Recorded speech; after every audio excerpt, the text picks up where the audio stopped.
Hi everyone, just a quick wrap up for week one of stats. Congratulations, you made it the first week. I often think the first week is the hardest, just getting used to everything that's going to be in the class. So you made it. Quick recap. So this week we're just thinking about how you might use stats in general, what you would use it for, when you would use it, that kind of thing. Quantitative versus qualitative variables was a really big deal for us this week.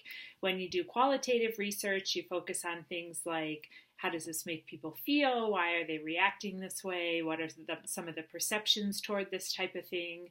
When you focus on quantitative research, you're basically running the numbers. So how do these things relate to each other? Does this correlate with this? What calculations show this relationship type of thing?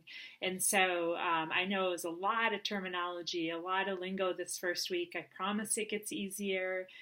Two other quick things to recap. StatCrunch, that's going to be something we use through the whole course. That's going to help us do the calculations we need to do. So week one, big deal to get familiar with that.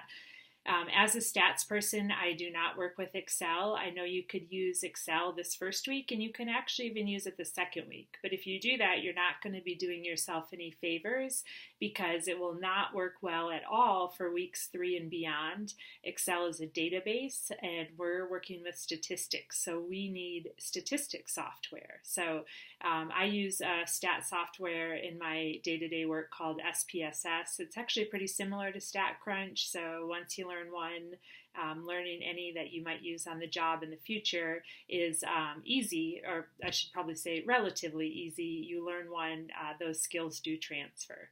So one more thing to wrap up week one, that quantitative project topic. A couple people have asked me questions about this, so I'll just make a mention of where this all is heading to make sure you know. So you are going to be conducting a survey of people in your life, people you know. You can use your classmates.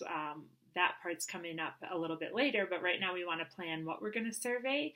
We're looking for 2 quantitative variables. Quantitative, again, we can count them in numbers, and we're going to look to see how they're correlated. So we're going to have a hypothesis, such as I might ask someone, how many sodas do you drink per week?